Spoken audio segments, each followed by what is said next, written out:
এটা হচ্ছে সখা ভাব। ভগবানের সঙ্গে সবসময় বন্ধুত্ব, এই বন্ধুত্ব রেখে ভগবানের সেবা করা, এটা হচ্ছে আর এক প্রকারের ভক্তি। আর আত্মনিবেদন যেটা করেছিলেন শ্রীমতী রাধারানী, তিনি নিজে আত্মকে সম্পূর্ণ আত্মকে নিবেদন করেছিলেন ভগবানের চরণে।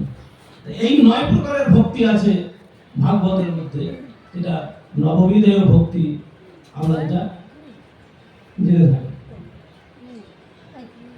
আজকের এই ভাগবত কথা কিছুক্ষণ পরে আলোচনা হবে এই আঙ্গিনায় আসরে। আপনারা সেই ভাগবত কথা আলোচনা শুনবেন।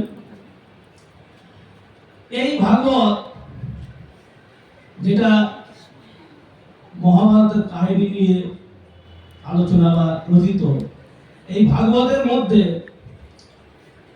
দেখবেন রাজা পরীক্ষিত তার যে ভাগবতটা কি করে সৃষ্টি বা রচিত হল। মহাভারতে রাজা পরীক্ষিত তিনি জানতে পারলেন যে তার 7 দিনের মধ্যে মৃত্যু হয়।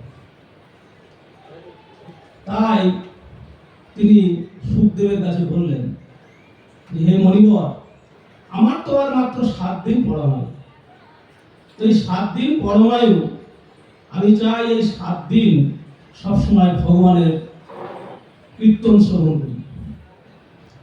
তাই সেই পরীক্ষিত তিনি এই 7 দিন ব্যাপী মানে দিন রাত ব্যাপী, সেখানে কোনো আহার নিদ্রা কিছু নেই।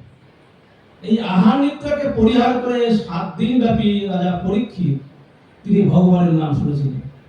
কেমন ভক্ত হলে পরে এটা পারা সম্ভব, আহার নিদ্রাকে সম্পূর্ণ ত্যাগ করে তারা 7 দিন ব্যাপী তিনি এই ভগবানের নাম শ্রবণ করেছেন।